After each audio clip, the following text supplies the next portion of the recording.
Have you ever felt like you're playing by all the financial rules, but somehow you're still losing the game?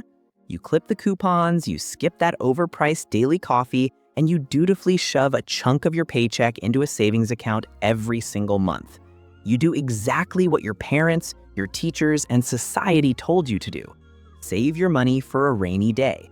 But what if I told you that the very act of saving your money is the exact reason you are slowly, quietly, but inevitably going broke? I know, it sounds absolutely crazy. It goes against everything we've been taught since we were kids. But by the end of this video, you're gonna see the banking system for what it truly is. A treadmill designed to keep you exhausted while you go absolutely nowhere. And more importantly, I'm going to give you the exact real-world strategies that the top 1% use to escape this trap and actually build generational wealth. If you want to finally stop sliding backward and start making your money work for you, hit that like button, subscribe, and pay close attention, because today we are exposing the ultimate financial illusion. Let's dive in. To understand why saving money is a trap, we first have to understand the illusion of safety. When you log into your banking app and see that you have $10,000 sitting in your savings account, your brain releases a hit of dopamine. You feel secure, you feel prepared. You think, that $10,000 is mine and it's not going anywhere. And technically, you are right. The number on the screen isn't going anywhere. But the number on the screen is a lie, because money itself has no actual value. Stick with me here. Money is just a medium of exchange. Its only value is in its purchasing power, what it can actually buy you in the real world. And this is where the silent thief enters your home totally undetected. That thief is inflation.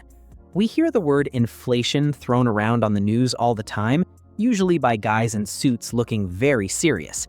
But most people don't internalize the devastating math behind it. Let's break it down to reality. Imagine it's 5 years ago, and you walk into a grocery store with $100. You load up your cart, meat, eggs, vegetables, maybe a few snacks. Your cart is full to the brim. Now, take that exact same $100 bill and walk into that exact same grocery store today. You try to buy the exact same items, but this time your cart is only half full. Did you lose $50? No. The $100 bill is still a $100 bill, but it lost its strength. It lost its purchasing power. When inflation averages around 3 to 4% a year and often spikes much higher, it means your cash is bleeding out. If you leave $10,000 in a checking account under your mattress for 10 years, you still have $10,000. But that $10,000 will only buy what $6,000 or $7,000 used to buy. By doing absolutely nothing, by playing it safe, you guaranteed a massive financial loss. Now, you might be saying, but wait, I don't hide my money under a mattress. I put it in a high-yield savings account. Okay, let's look at the banks, because this is where the game is truly rigged against you. When you deposit your hard-earned cash into a bank, do you think they just lock it in a vault with your name on it? Absolutely not. The second your money clears, the bank puts it to work, but not for you, for them. The bank takes your money and lends it out to other people for mortgages, car loans, and credit cards. They charge those people 7, 10, or even 20% interest on your money. And what do they give you in return for using your money to get rich? They give you a fraction of a percent, maybe 1 or 2% if you're lucky. Let's do the math. If inflation is at 4%, and your high-yield savings account is paying you 2%, you are still losing 2% of your wealth's purchasing power every single year. You are bleeding out slightly slower, but you are still bleeding out. The bank is essentially borrowing your money for pennies, making a fortune off it, and letting inflation eat your share. Savings accounts were never designed to make you wealthy. They were designed to provide the banks with cheap capital. So, if savings accounts are basically a slow leak in your financial bucket, why are we all obsessed with them? It comes down to human psychology. We are wired to fear loss much more than we desire gain.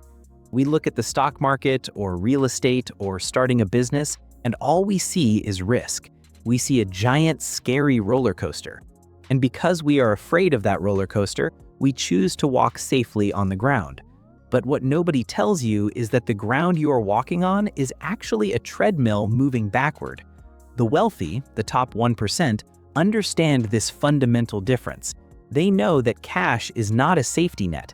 Cash is ammunition. Poor and middle-class people trade their time for cash, and then they hoard that cash.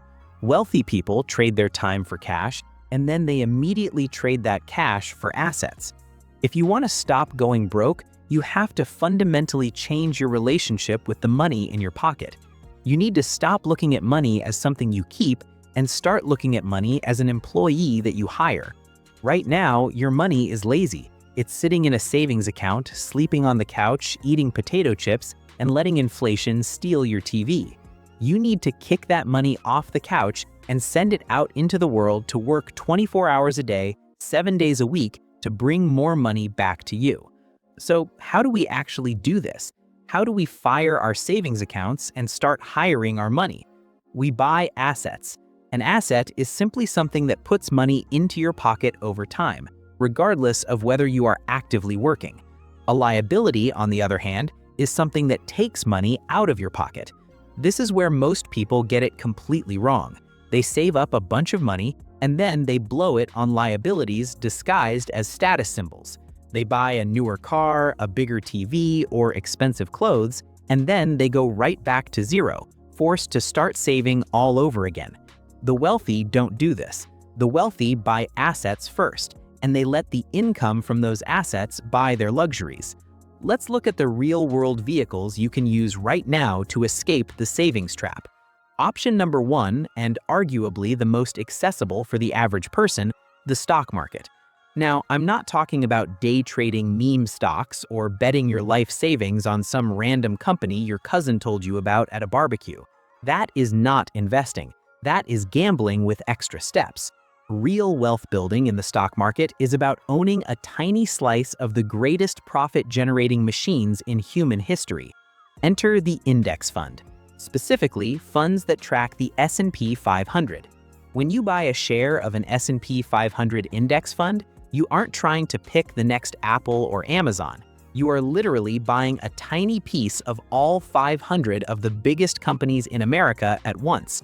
If one company fails, it drops off the list and a new, successful company replaces it. It is a self-cleansing mechanism. Historically, the S&P 500 has returned an average of about 7 to 10% per year over the long term, even after adjusting for inflation. Compare that to the 1% you're getting in your savings account, and suddenly the math gets very, very clear. The final reason saving keeps you broke is the most painful one of all: opportunity cost. Every dollar sitting idle in a bank account is a soldier sitting in the barracks while the war is being won by someone else. People say, I'm waiting for the market to crash before I invest my savings. But while you wait for a 20% drop, the market often climbs 100%. You're sitting on the sidelines watching the greatest wealth transfer in history pass you by. Cash is like ice. In your freezer, an asset, it stays solid.